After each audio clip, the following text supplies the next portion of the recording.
Low nose boxing in the building. Low nose boxing in the building. You know, I don't even go live like that. But guess what? I'm going live tonight. And I'm gonna start going live more often. I have a very, very interesting topic. I got a very interesting topic for tonight. And I have a special guest as well who I'm waiting on right now. So as we wait for my special guest, I'm gonna play some music in the background. I'm gonna play a track that was produced by my good friend Sound Loud Productions. Shout out to him. And it's a track by Teofimo Lopez Sr. Teofimo Lopez Sr., trainer of the year 2020. I told everybody is actually on this track. I'm about to play it right now as we wait for my guest.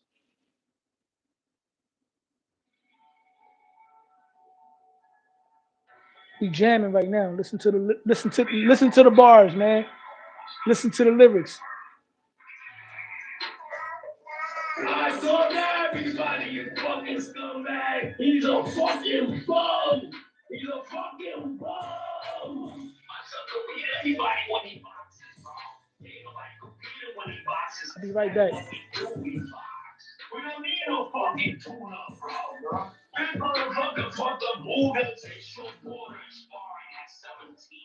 He's a master at boxing. When this motherfucker boxes, nobody can beat him. We fight Josh Taylor, we outbox the shit out of him. We win. And you want the people gonna go, they gonna shut the fuck up. I'll be trainer of the year again. Get the fuck out of here. Hey, no, bro. A fucking banger, bro. Maybe knows is a banger fucking trainer, bro. All that nigga knows is just hit the like button. Function on my upper right hand. I'm trainer of the year, motherfucker. I don't give a fuck, because we here to take care of anybody that's around, bro. You think, bro, my son was undisputed world champion of the world. You think we're gonna choose and pick who the fuck we're fighting next? Are you crazy? What? Bro, in the history of I need more people to jump on the live before I start cooking. To become undisputed in 60 fights. Get ready with it, bro. There's no way that could be wrong, bro. No fucking way. TiVo Jr. I'm gonna talk about that. I'm gonna tell you in a minute. Let me know if you hear the lyrics. Worst FTW. What's good, bro? Why not leftovers, bro? Fight like a tiny fight. Fight on my tackle, bro. Come on. Danielle Thompson. What up? I'm just playing some music in the background until my guest jumps on the live. Then we're gonna start cooking. I told everybody, you scumbags. Thank you so much for your patience. Thank you so much. It's definitely appreciated. Let me just set my background up, you know what I mean? And then we're gonna start cooking.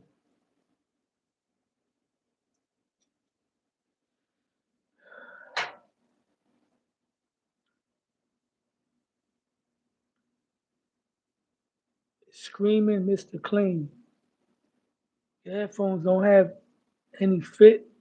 Yeah, they fit my head, of course. Yeah, they fit my head. Trying to say I got a big head? Felicia. What's up, Felicia? How you doing? See, I got some female subscribers. I ain't know that. Tev, to answer your question, you said, do I think Hitchens is going to decline the fight? Absolutely not. Richardson Hitchens is a highly skilled fighter. Richardson Hitchens is a fighter that's actually very confident going into the Teofimo Lopez fight. I've actually gotten a chance to interview Hitchens um, sometime last year when he was training for the Gustavo Limon fight when I was out there at Bosie's gym. Shout out to Bosie Ennis. And Hitchens spoke very, very confident about his ability to defeat Teofimo Lopez because I had asked him out of T.O., Devin Haney, and Sabril Matias, who were all the champions at the time, name which one will be the hardest and which one will be the easiest. And immediately he said Teofimo Lopez would be his easiest fight. And he said Subaru Matias would be his toughest fight. So Richardson Hitchens is definitely going to take that fight. Now, is he going to win that fight? That's a whole nother conversation right there. You think the pressure is going to get to Hitchens? That remains to be seen. That remains to be seen. And my forehead. What about my forehead? It's shining.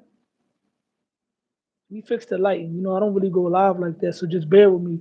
And I really appreciate y'all jumping on the live. Listen, we got 8 people in the building right now. 8 people in the building. So let's show some manners, man. When y'all walk in the crib, take y'all sneakers off before y'all walk on the rug. In other words, hit the like button, man. Stop being cheap. It don't cost you nothing. Hit the like button so we can get the algorithm going, so they can know that we cooking. We talking real boxing right now. This is not bochinche. This is not gossip. We're not here to talk about Devin Haney's love triangle with Young Thug. We're not talking about Bill Haney beefing with Ryan Garcia. I mean, with Oscar De La Hoya. We're not talking none of that. We talking real boxing, historian talk, lines with current boxing, because that's how I carry it. I like to bring up the past and intertwine it with the future, just to show that there's nothing new under the sun. Give me one moment. Give me one moment. Let me let me let me hit up my guest real quick. Please stay tuned. Yo, come on, man. I only have 2 likes. That's so disrespectful. 2 likes, man. Come on. I'm not gonna start cooking until I get at least 5 likes. Yo, what's the deal, my G? What's going on, Norbs? I'm over here. I was trying to blank out the camera, but you can't over this one. What's up, though? It's all good, man. Did it give you an issue to jump on the live? Nah. Hold on a second. Just give me 1 second. Yeah, go ahead. Do you think, man? Go get dressed or something, man. Anyway, like I said, man, come on. We got 3 likes. We got 5 people in the building. All I need is 2 more likes. Or 2 people. Well, I got whatever. Anyway, what we're gonna talk about right now is fighter of the decade. Fighter of the decade is the topic. We're gonna talk about who is in the running to eventually become fighter of the decade for the 2020s. That's what we're talking about today. Hey What's the Norbs, word, what's my up, man? G? What's the word? Everything good, man? Just chilling, bro. What's going on with Yeah, you? I'm good. I'm good. You know. You freezing out, bro. You good now? But Norbs, I hollered at you because I want to talk about a very interesting topic right now. I was Okay. looking at a list of the fighters of the decades, Yeah. and it shows from the 1910s, the fighter of the decade was a guy named Sam Langford. I'm a historian, but I'm gonna keep it a beam. My historian knowledge basically goes back from the 70s up till now. So I'm not really knowledgeable about the guys from back in the day, like, the 20s and the 10s. But Yeah. like I said, Sam Langford is the fighter of the 1910s, right? Of that decade. Of the 20s is a guy named Benny Leonard. In the 1930s is Henry Armstrong. The 1940s and 50s was Sugar Ray Robinson. Now I see why people say that he's the greatest of all time. That's the only fighter that was fighter of the decade for 2 decades. That's crazy. And then for the 60s was Muhammad Ali. See, you got your young boy over there. Yeah, I got my little man. He driving me crazy. It's all good, man. That's a blessing. So the 60s was Muhammad Ali. The 70s was Roberto Duran.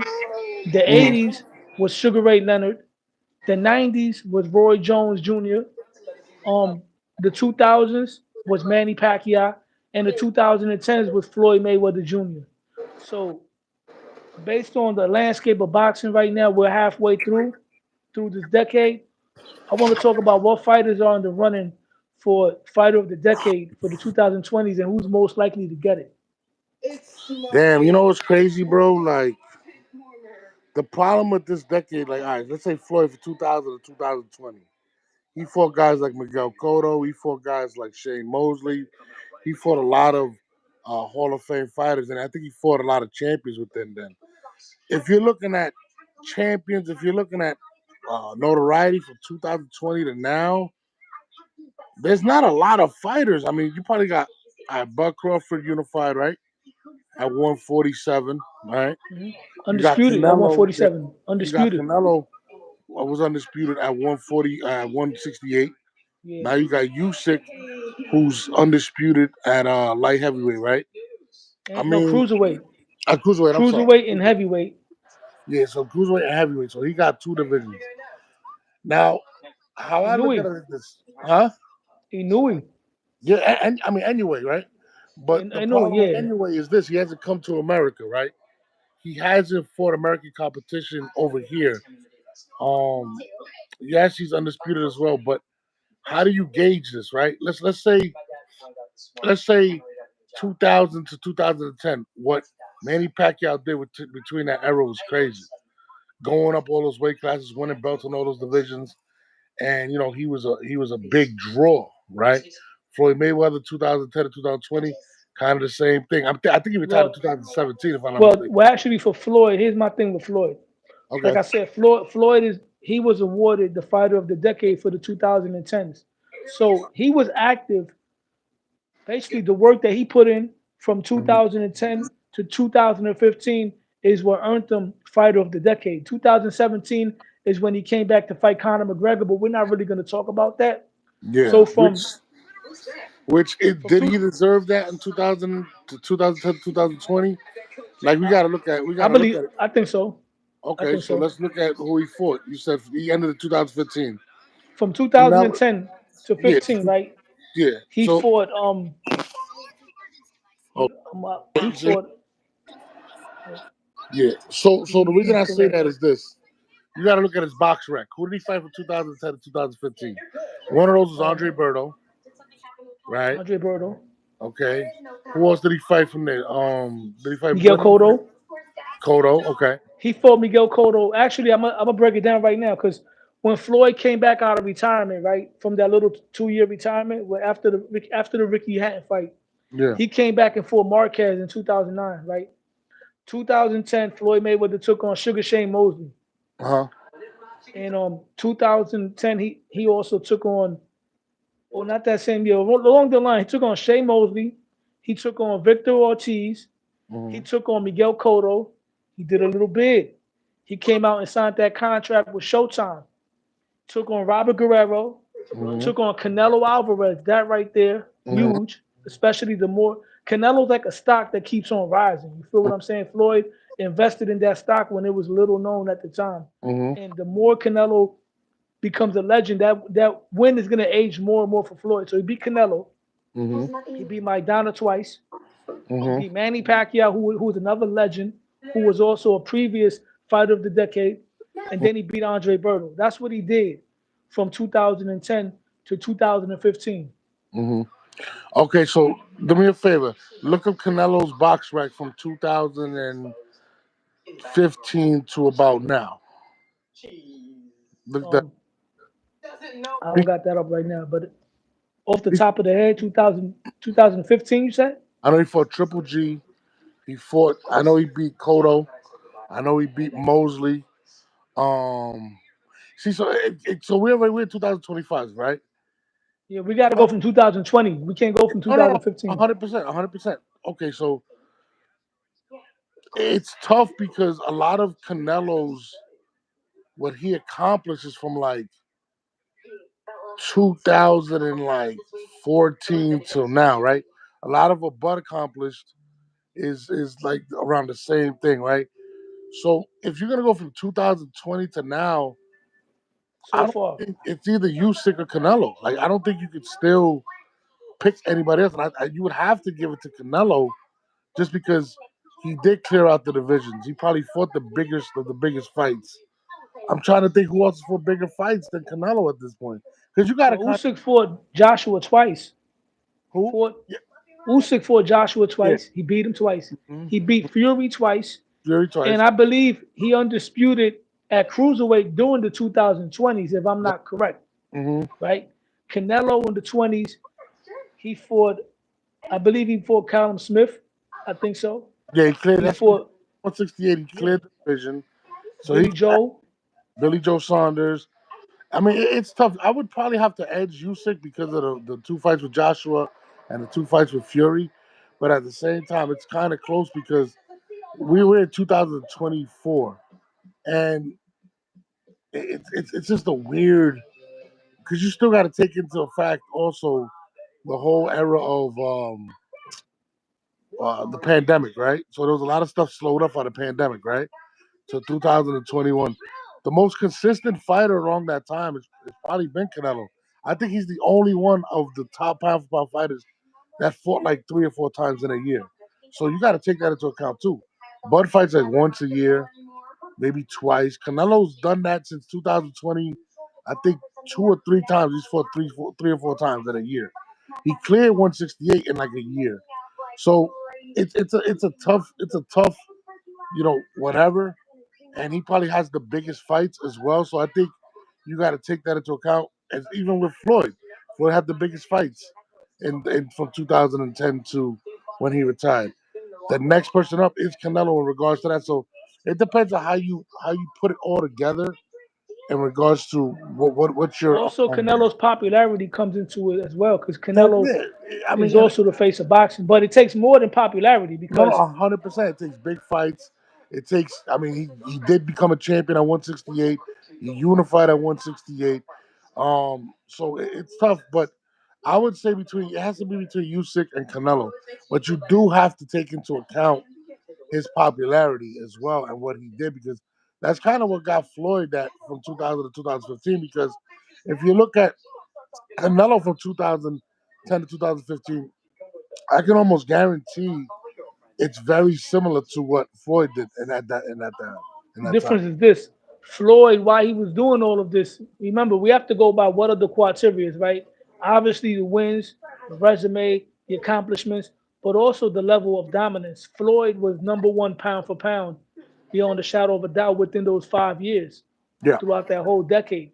Canelo was number one pound for pound up until he lost to Usyk, right? When he lost to Usyk, I'm Who not my lost bad, not to? Usyk, my bad, not Usyk, Bivol. Oh, Bivol. When he lost to yeah, Bivol, but that was in right? 2020 something. But I'm talking about if you compare But he Canelo. wasn't holding down pound for pound number one for the majority of the decade so far. Yeah, but I think a lot of that shit, to be honest with you, is a lot of Canelo hate, bro. Like I'm gonna be honest with you, when it comes to that shit, it's a lot of guys that are in front of Canelo that I don't agree with. I don't agree with NUA being in front of Canelo. I don't agree with Bud Right Crawford being in now, front of right him. now I do. Right now I do I mean, because what's he the biggest lost. name NUA beat? I mean, But just we being got to go honest. by. But pound for pound goes by consistency. I mean, there's been anybody more consistent and fighting bigger fights than Canelo. That's a tough sell, man. Okay, let me answer the guy. J and D boxing in the comments said Canelo versus Crawford is the most forced fight ever. I hope Canelo gets beat, but I doubt it. If Canelo has a Was it GD G? meet. Okay, the answer. Well, this is what I will say. Good thing what you said. If Canelo, if Bud Crawford beats Canelo Alvarez, you got to consider Bud Crawford there because that's a huge win, You especially know what's coming up funny? You know two what's weight funny? classes. This. I love that comment for two reasons, right? I'm gonna tell you why. One, people want to see Canelo lose. It's one of the biggest things in America. A lot of the community hates on Canelo. He's the most hated fighter of this era. That's Keep clear. cooking. I'm gonna get a water. Yeah, it's clear as day, right? The second thing is this. It's a huge win for Bud Crawford, right? If Bud Crawford beats Canelo, it's a huge fucking win. It's gonna be a parade. But if Canelo beats Crawford, he's supposed to beat Crawford. So it's a lose-lose situation. In the comment, I disagree with you, Norbs. no, I mean, a lot of people are gonna say. I've watched numerous people shit on the fact that Canelo wins this fight, he's supposed to win it. Canelo's I not gonna disagree get the with you full on that. credit. I mean, there's a lot of people from Timothy Bradley to Paulie Malignaggi to a lot of people. It's a huge win for Crawford, but a lot of people are gonna downplay whatever Canelo does, and that's why I feel like it's not fair to Canelo because he's done a lot for the sport. And it's like they gauge Canelo on a whole nother level, and it's really not fair, bro. To be honest, like it's not gonna be the biggest win for Canelo. It's gonna be a big fight because of the behind the scenes of of America versus Mexico, and a lot of people wanted to see Canelo lose. But to be honest with you, I feel like more people are gonna want Crawford to win that fight than Canelo. I don't think he's gonna get credit for that, bro. I just don't. Well, here's my thing. If Marvin Hagler would have beaten Sugar Ray Leonard at the time, who was coming off of a 3-year retirement, who was past his prime, if Hagler would have won that fight, Marvin Hagler would have gotten all the credit in the world for it. And here we got Bud Crawford, who is not retired, who is still close to his prime, even though he's up there in age. Hmm. For me personally, Canelo does get credit. If Canelo wins that fight, which he's going to For be favored you, to yeah. do, that's going to be one of his top 5 best wins ever. And But shout out to X and Four Corners. Me and him had a debate earlier about that. He's saying Canelo, and I get it, but we gotta look at all aspects. But you got to look at all aspects, and there's going to be some aspects that people are not going to want to touch on, and it's the fact that Marvin and Sugar Leonard were both black fighters. That's a big difference. Canelo being of Latino descent, right, and it's just being honest, and being the biggest fighter in America. A lot of people don't like that. I'm just being honest. Americans don't celebrate other people's victories, and what I mean by that is they want America to dominate, whether it's the Olympics or whatever. Canelo is not an American fighter, bro. The same way they look at the heavyweight division today and they say, well, the heavyweight division isn't as good as the 90s or whatever. Why? Because it's dominated by the Europeans. A lot of Americans don't respect that. And it's kind of the same thing with Canelo Alvarez, bro. Canelo just started speaking English really live to people and people started rocking with him. But I think that's an element that people don't want to talk about, but it's the elephant in the room. If Canelo Alvarez was an American fighter, this would be a big win for him. But the fact that people don't want to give Canelo credit for what he's accomplished to this day, a lot of people don't. I've watched Timothy Bradley destroy him, make him look like he's just a regular fighter. When he talks about Canelo, oh, Bud Crawford's gonna destroy him. It's gonna be easy. Canelo's not that good. He's just a flat-footed fighter that just moves forward. There's always criticism with Canelo that nobody else receives.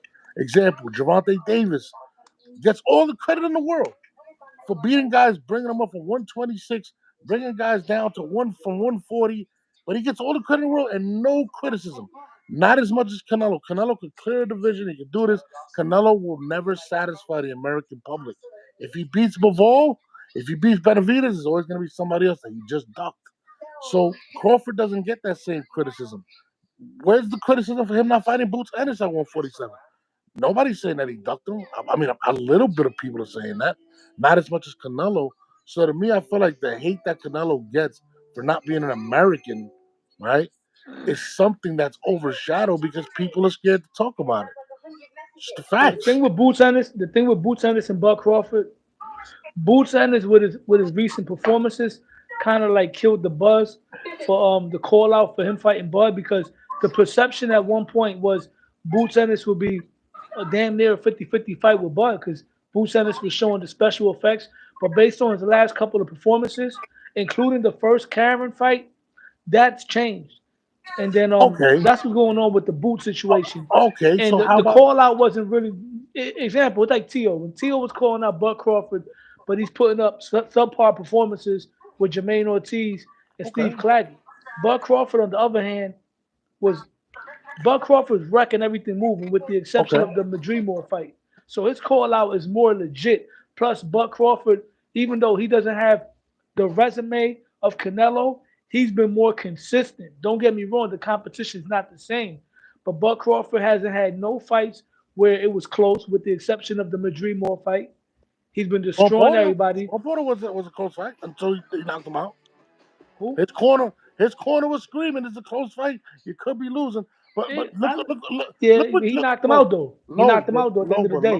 look what you just said, right? Due to Boots' performances, right? Last couple performances, people stop saying that. Did we forget that David Benavidez did not have a good performance at 175? Did we? But nobody's falling back on putting the pressure on Canelo. He didn't look good against a guy that took 3 years His off. day is gonna come, bro. In boxing, what But we know, this is what I'm saying. You see the difference. Bud Crawford doesn't look good against Madronov, right? But he deserves to fight Canelo, right? Boots doesn't do well his last fight, right? He shouldn't get Canelo, right? I mean, he shouldn't get Bud, right? But David Benavidez doesn't do too well. He wins the fight, doesn't do too well against somebody that was off 3 years, but Canelo's ducking him. Now I'm gonna show you another. Look at the comment underneath. Canelo's just money hungry. It's a different way to view. People view Canelo completely different. It's just a lot of hate. he does If get a lot of anybody, hate. He definitely does get a lot of but slander. but, But but that's but he's had, that's what he had the best resume out of everybody in boxing, bro. but people won't say that, bro. People always gonna say he's money hungry. But to be honest with you, and I'm not saying that Bud is money hungry, but Bud's doing it for the paycheck. He could fight a bunch of other guys at 154. He could afford, but the paycheck. So if anybody's money hungry, and I don't knock him, it's Bud. So it's just one of them things, bro. Like, when it comes to naming fighter of the decade, it's not an even playing field because certain people are gonna get more respect for beating lesser competition than a guy that's not even naturally a 168-pound fighter fighting up there. That's just the facts. You know what I mean? But I wonder who is it that even makes the votes for fighter of the decade. Even the fighters they mentioned, I agree with 100%. Everybody that became fighter of the decade of those decades that I mentioned, I definitely agree with that. And we Yeah. definitely know for a fact that it's not about a popularity contest because if Duran was fighter of the decade for the 70s, mind you, Muhammad Ali fought in the 70s, but Duran obviously was more dominant. He had the best run anybody ever had at 135 pounds. Plus, Muhammad Ali had some losses, right, during the 70s, which brings me to Canelo.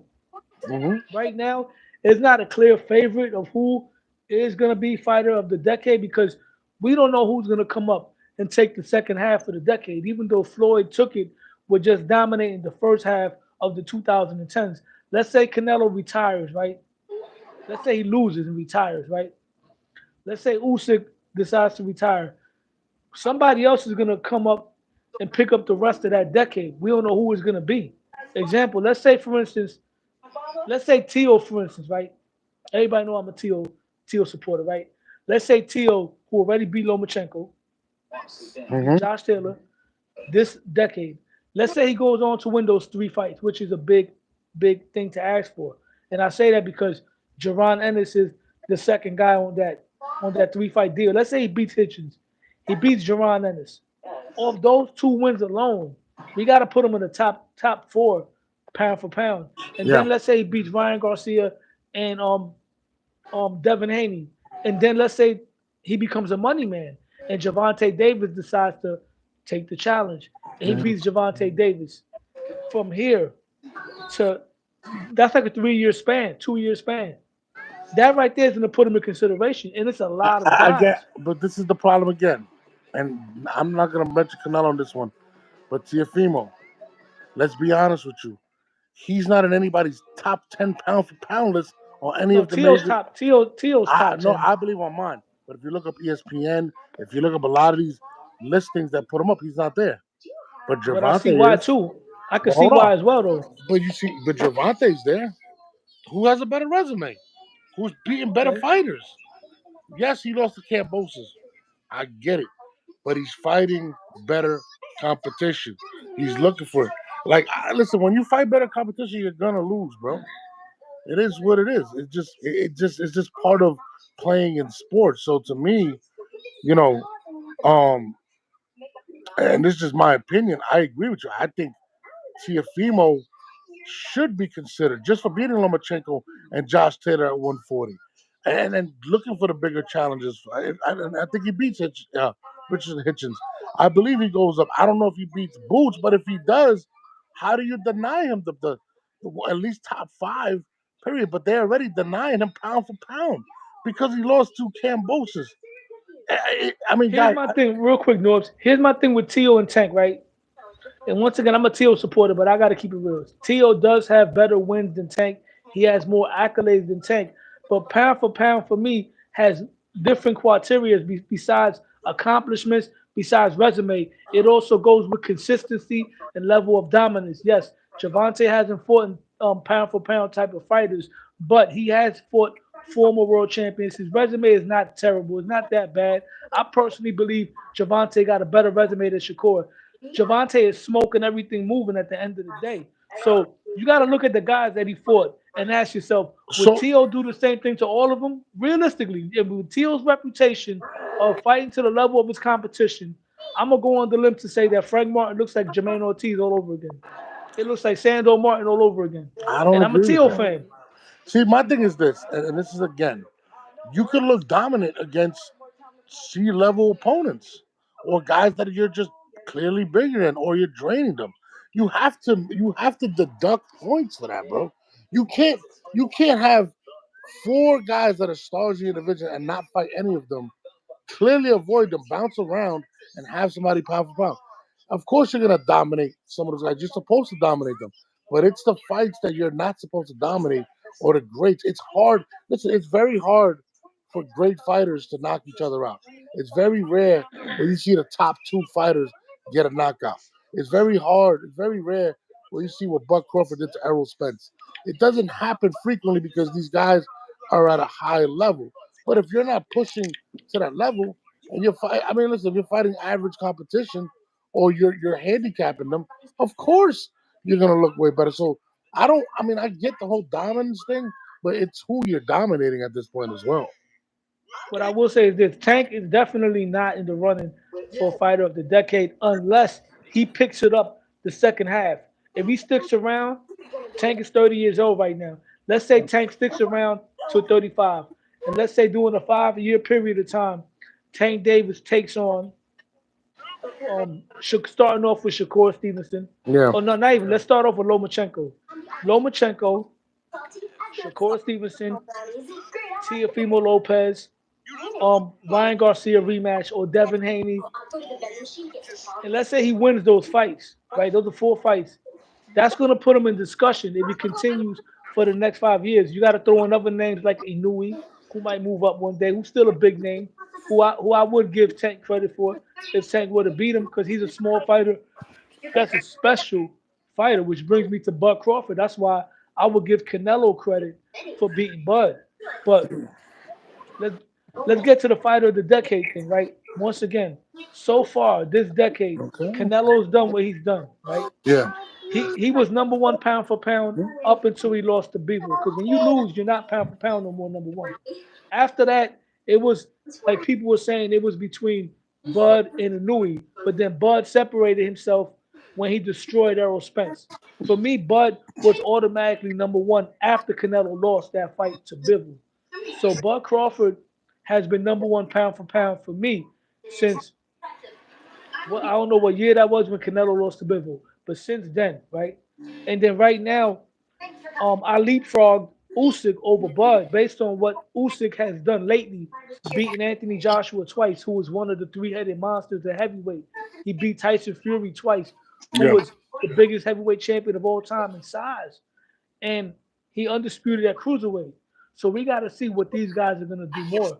So far, for me, the three leading guys, four for fighter of the decade, is Canelo, Usyk, Inui, and Bud. Even though Bud hasn't even fought that much. 2020, right? He fought Kell Brook with no crowd. Remember that? Hmm. Then he fought Sean Porter. Then he fought David Avanesian. Then he beat Earl, and he beat what's his name, Madrigal. Madrimore. If Bud Crawford beats Canelo Alvarez, that's going to be probably one of, or if not the biggest win ever in boxing. And we're really going to have to consider that man as fighter of the decade. He's one win away if he pulls off that upset victory. I mean, listen.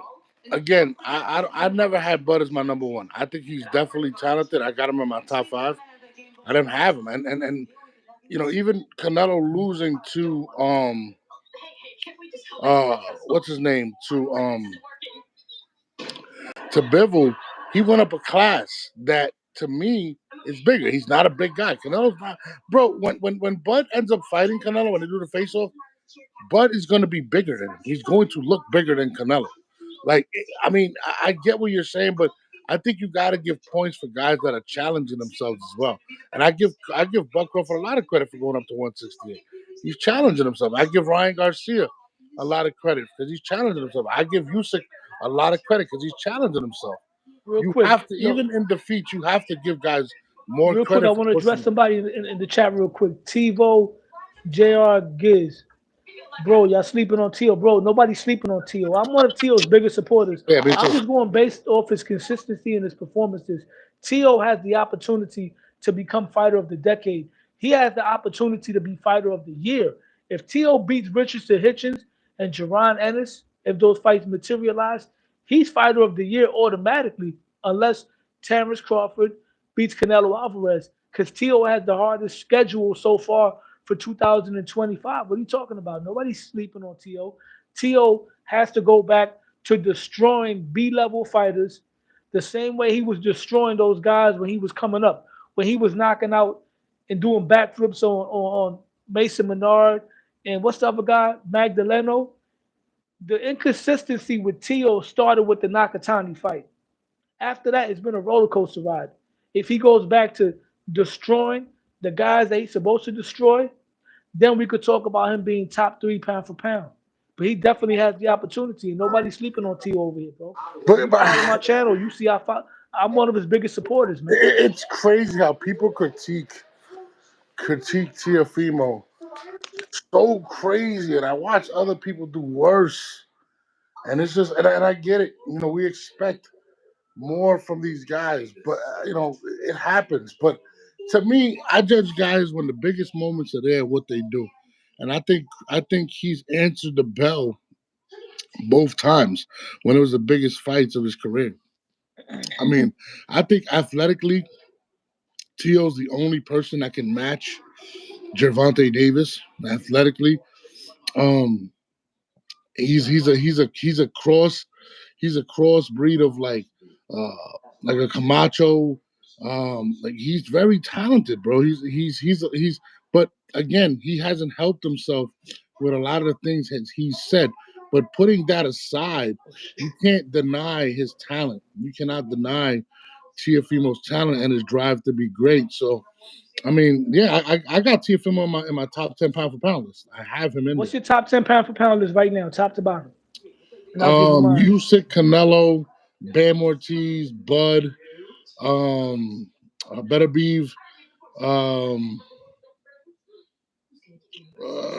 I said Bud. I said Tiafimo.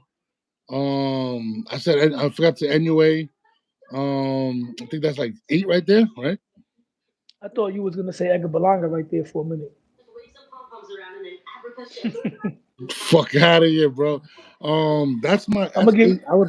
I would really have to think, but me personally, that's my 8. I got Bivol as well up there. I think Bivol's one of those guys, and I got Benavidez.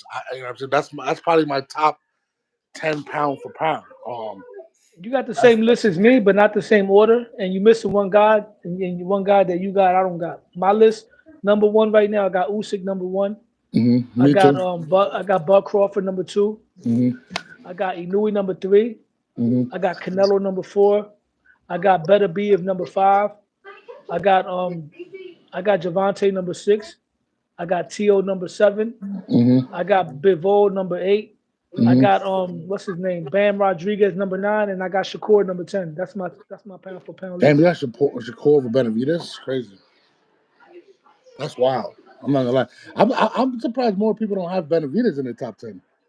Like Benavidez is one of them guys, bro. Like, The thing with Benavidez is the fact he does got a good resume right now. He beat Demetrius Andrade, he beat Cater Plant, he beat all those guys convincingly. The thing with Benavidez, compared to everybody else, what they're doing, he's a guy that's still in the same division up until now, and he looked kind of lackluster in his last two go. performances. So when you compare him with everybody else, Mhm. you can't put him in a. I mean, I wouldn't put him in a top 10, maybe a top 15. But everybody else that I mentioned has done more than him right now. I don't know about that. You had Harry out there Liston, number you 6. entitled to your own opinion. That's your list, bro.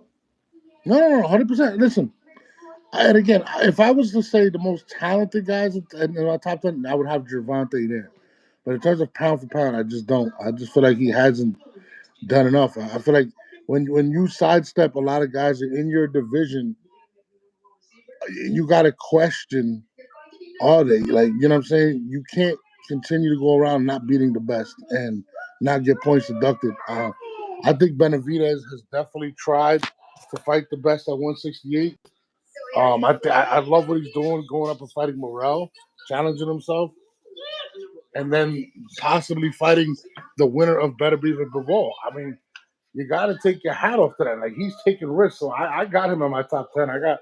I think Benavidez, and I think he's a dark horse, to be honest with you, to be fighter of the decade. He's what, 27? Something like You said 26? fighter of the decade. Well, Well, hear me he's out. gonna have Hear he's me gonna out. have to beat he's gonna have to beat He's gonna he's have to gonna beat have to beat Morrell. Morrell, which is But not an easy fight. He's gonna have to no, beat but think Canelo. about it. Think about it for a second. We're in 2025. His first fight right now is Morrell. All right, let's say he beats Morrell. His next fight might be either Bivol or Better Beef. So let's say Yeah, in 2025, he goes on and beats Better Beef. He beats Morrell, and now he's undisputed at 175 pounds. I mean, that alone, now you have Caleb Plant, you have Morrell, you have Andrade, you have Better Beef. That and he again, definitely has a shot. That's why I said before, 100%. it's not just the person that takes the first half of 2020s. It might be somebody that takes the second half. Yeah, Benavidez yeah. has the opportunity to scoop up the second half. Now, if let's say Canelo sticks around for the whole decade and continues to do what he do, and eventually fights and beats. That's why it's very interesting. This is real. It's kind of premature right now to predict who's going to be the fighter of the decade, but it's an interesting conversation because there are a few guys that's doing a lot already. There- That's There's a, done a there's lot. a lot there's a lot of what ifs in this situation, but if Javante retires after this year, he has no way in hell of being the fighter of the decade. No, Um, he's not even in the running right now. Javante no, got to start now. He got to start now to start fighting those. He yeah, has to start fighting the top guys now. He's not even in discussion. yeah. He's the first, and I don't want to sound like a Tank hater because I support Tank. I support all fighters, but I keep it a bean. Javante Davis is the first quote unquote face of boxing, if you don't want to call him that, that has never been number one pound for pound. The first face of boxing that's never been number one pound for pound, bro. Think about everybody that was a face, right? I'm gonna break it down to faces of boxing. Mhm. Ali, Mike Tyson, um, Julio Cesar Chavez, Oscar De La Hoya. Who else was a face? You- After Oscar, Floyd, Canelo. All those guys at one point been number one pound for pound, even if it was briefly. Chavante's not on nobody's number one pound for pound list at Well, number one. think about it, Lo. What the fuck has he done? I mean, beating Rolly Romero and Isaac Pitbull Cruz is going to get you in the top pound for pound list. Never unifying, never even attempting to unify. Like, I mean, look, people critique Roy Jones, right? For, not fighting the biggest fighters or because there was no. But the difference is Roy didn't have the big names in that division, so he fought who he had to fight. Javante has them all in his division. He had him at one Yo, point. look who I got on Well, my shirt. See this? yeah, who's that? Who's that? Look, who think of it? Look at it. That's Boots, right? Yeah, man, I got this shirt when I went to the fight. When I went to the last fight. No, but look, this is what I'm saying. Like you, Roy Jones, if he had what you want cheese, I gave you cheese. Juice, okay. I'm sorry about that. I said It's all Roy good. Jones. The difference between Roy Jones and Javante is this, right? Roy Jones fought who he had to fight in his division, right? And he unified, he was undisputed, everything, right? It wasn't his fault that they weren't the biggest names. Javante has the biggest, had them, or they're 5 pounds away from him, and has not fought them. That tells you a lot about somebody. I'm sorry, you can't give credit to somebody for being pound for pound best when you're not Well, he fighting said pound it for pound himself best. though. When he was on Gillian Wallow's show, he said that he never even mentioned or talked about fighting T.O., Devin, and Shakur. It's obvious. The only one he fought was Ryan. And that's the only win right now that's gonna continue to age if Ryan continues to win. But I mean, Ryan. I other than mean, that, let's be honest. Ryan hasn't really beat anybody outside of Devin. Ryan has never been a champion. and that Right? got I mean, overturned, huh? and that one got overturned. Yeah. Even So though we all know what he did, he beat him, whatever. But it's still there's still questions behind it. Was it a hundred aspirin percent, a hundred or percent. not? Whatever it's called. But that's what I'm saying in regards to of Roy Jones. Roy Jones wasn't scared to be great. He just didn't have the elite names. When he was fighting, the elite names were not in his division. They were at You know 147 what's crazy pounds. about Roy Jones? Roy Jones kind of like missed the boat in a way. And what I mean by that, Roy Jones, right? It's crazy because Roy Jones was never the face of boxing. However, Roy Jones had one of the most, if not the most exciting style. He was knocking dudes out. He was flashy. But that was Oscar's era as far as fighter of the decade, right? Roy Jones, however, excuse me, Oscar was the face of boxing at that time. Yeah, But oh Roy Tito was the Trinidad, fighter of the whatever. Yeah. yeah, but Roy was the fighter of the decade based on what he's done. Roy Jones at 160. There's a lot of fights that did not happen. Roy Jones was in the same division. He already fought James. He fought Bernard. He Mhm. never fought Gerald McClellan. He Mhm. never fought Julian Jackson. Mhm. Um, he never fought Nigel Benn or Mhm. Chris Eubank. Those were the bigger names around those weight classes. So the only two guys he beat, 160, he beat Bernard Hopkins. 168, he beat James Toney, and he beat a washed up, undersized Vinny Pazienza, and Yep. he beat Mike McCallum, who was old. But then Roy Jones accomplished more greatness when he moved up and became champion in higher weight classes. But those guys were not the big names. You feel what I'm saying? A lot of fights didn't happen. This is why I tell people all the time when they bicker and get mad about fights that we don't see. Throughout every generation, there's been big fights that could have happened but never happened. Tank is going to be the one that's not going to fight none of them at all. Look And at Trinidad, for instance, right? Trinidad never fought Mosley and Cortez, but he fought everybody else. Feel yeah, me? But but Tank ain't but fight that nobody yet. but that's my point. Like when you talking about dominance, right? You can't sit there and say you're the most dominating fighter or this guy, and not fight the guys that are the most dangerous in your division. Like it just is what it is. If you keep dominating lesser competition, of course you're not going to lose. But I mean, it's tough, man. Roy Jones was a different type of breed, man. Like he was dope. You know what I mean? But I mean, Oscar fought everybody. You know what I mean? Like whether it was Ike Cortez, Fernando Vargas, Felix Trinidad, he fought Shea Bernard Mosley, Hopkins. I mean, you know, Mosley, yeah. I mean, Canelo Hernandez. I could go on and on. Oscar yeah. for everybody. You got to give him his credit, man. Like he did that, and you can never knock him for for being great. I mean, that's why I say like when people talk about like when Bill Haney took a shot at Oscar De La Hoya, I'm like, bro, like you can't diss Oscar because yeah, your son was unified, but Oscar's career was completely, I mean, it's Hall of Fame worthy. You know what I mean? Hold on, give me. I'm gonna put in another cup, okay? Because you started pissing me off. I'm gonna tell you this right now. Oscar De La Hoya at 140 for that short time he was there will Yeah, smoke everybody at 140 right now, and he'll smoke everybody at 147 right now. In absolutely. fact, Oscar fought. He started at 130, so Oscar from 130 to 147 will beat every active fighter right now. The only one that I would have a question about would be at 154 if he could beat Bud Crawford. Other than that, Oscar De La Hoya was a monster, man. If you I'm gonna watch be his honest with you, performance man. against watch his performance against Chavez, the first fight at 140. Oscar was on all cylinders, man. Oscar was the truth. Yeah, but that was a washed up Chavez. But I Still, mean, Oscar was the truth. no. Oscar was the truth, but you know, it kills me with the comparisons to Bud. And I think Bud's a great fighter, but I can't put him in the same class as as Oscar De La Hoya because again, Oscar fought the elite. I mean, I don't see Sean Porter as an elite fighter. I didn't see outside of Errol Spence. I don't agree. There's no straw kid. What do you want me to do? So I mean, I don't know, bro. Like, ah, it's tough for me. I'm not gonna lie. You want a straw? You want this? Well, in this era, man, in this era, Errol Spence is considered elite. Me personally, I don't think Errol Spence would be elite if he fought in the 90s. If Errol Spence were fighting in the same era when Felix Trinidad, Ike Corte and Oscar De La Hoya had that division on the chokehold, Errol Spence would just be a contender.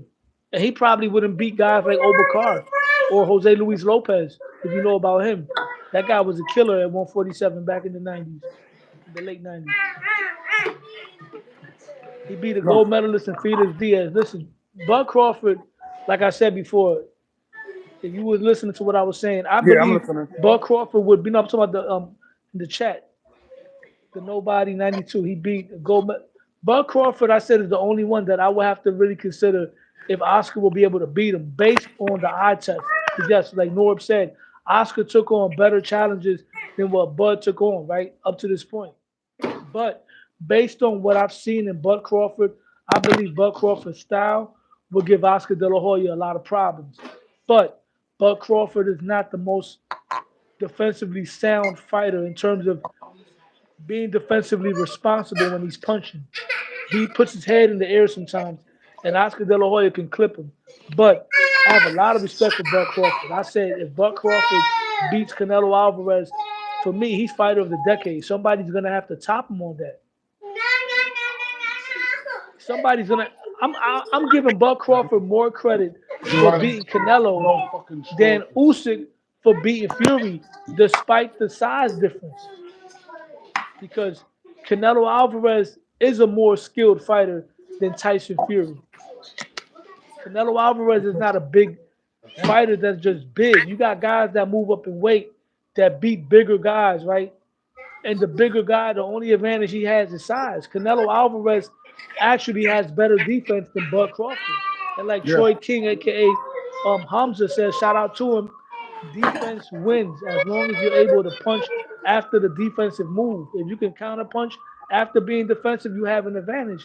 And Canelo Alvarez has better defense than Bud. The only thing Bud does better than Canelo is footwork, and he changes his stance. That's it. That's it. No, I'm with you. And that's why when people talk about this Canelo fight versus Bud, I kind of question it. I'm like, Bud's not a big defensive fighter. Here, give me. Right. You know, he does get hit out there, and I feel like him fighting Canelo, man, that's not the person you want to get tagged by. You know what I mean? Especially going up in weight like that. And I've seen him get hurt by guys like what's Dream the off. Cuban fighter's name? Gamboa. Gamboa. If he gets hurt like that against Canelo, the fight's over. Over. Cat Velasquez hurt him too. Yeah. Put him down. It wasn't scored a knockdown, but he dropped him. But that's my point, right? And that's why people, want to say whatever they want to say. But I'm like, bro, I don't think Bud can hurt Canelo. Like, but we're gonna see. We're definitely gonna see soon. Yeah. Sorry about Yo, that. My Norbs, son's being an it's asshole. all good. Listen, right now I'm about to wrap it up soon because I gotta go to bed, man. I gotta take care of something in Yeah, the do your morning, thing, my man. brother. Do your thing. Thank you definitely for joining the live. Let everybody know where they can find you at. Even though everybody knows who you are, but still, you know what I mean? Oh man. On Instagram, Twitter at StreetStar NORBE. On YouTube at Norbs It On Network, man. I apologize, my son's acting up. But yeah, you already know, man. I'm out of here, brother. It's all good, man. Yo, everybody, I appreciate y'all watching the live. We had some real good boxing talk tonight. And yeah, man, I'm a for 2025, I'm gonna make it my business to be more active as far as doing live videos. I normally do regular, short videos and stuff like that. I don't really go live that often, but I'm gonna make it my business to go live more often. And let me catch up on the comments. I appreciate y'all tuning in. I really do. Let me see. Lucy was grinding me up, saying that my hair looks like Mr. Clean. Take that as a compliment, though. You see, either Tio or Boots is going to win Fighter of the Year. Um, if Tio beats Boots Ennis, because remember, there's two fights they're talking about, Hitchens and Boots. If Tio wins both of those fights, he's Fighter of the Year. Boots Ennis, if he beats Danny Otis and Tio, you can say that as well because that means Boots will be taking on a unified champion if Tio beats Hitchens and moves up. But once again, if Bud Crawford beats Canelo Alvarez, That's a whole nother conversation. D&D boxing, Canelo versus. All right, I answer that. Canelo money hungry. He spoke on that. No, he's not. Well, everybody is, yeah, to an extent. Um, the Nobody 92 Wow low nose with Norbs. Never seen that coming. Yeah, man. Norbs is my homie. I've been cool with Norbs for about over a year now. Just never got a chance to have him on my platform, but I've been on his platform a few times. Um, the Nobody said I think Hitchens beats T.O.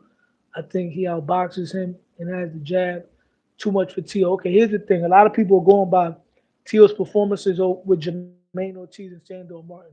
Those are two guys that used a lot of footwork. They moved around the ring a lot. Richardson Hitchens does not move as much as those guys. Richardson Hitchens has shown more dog than those guys. He'll bang it out with you if he has to. Richardson Hitchens uses his distance well, but he doesn't run.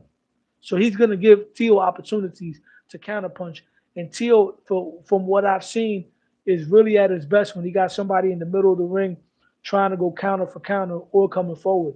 So I think Teofimo Lopez, if he learns new things from Eddie Reynoso and Canelo Alvarez, how to cut the ring off, I have Teo winning this fight, but it's not going to be easy at all. And Teo also said that he wants to spend some time with Reynoso and Canelo. That's why he's not fighting in May. He's going to fight in the summertime, which is a smart move. You want to have a nice long camp. You feel what I'm saying? Before you take on a guy as skilled as Richardson Hitchens. Usyk has completed boxing.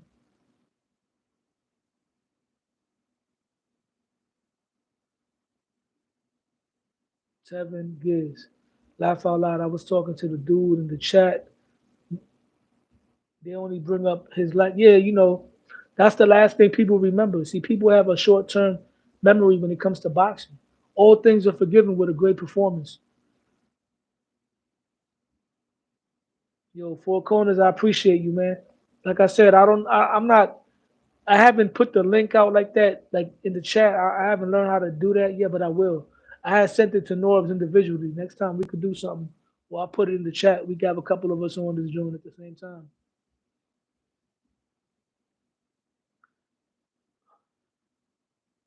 Anyway, I'm out, man. Low Nose Box, hit the like button, share the video, um, subscribe. God bless.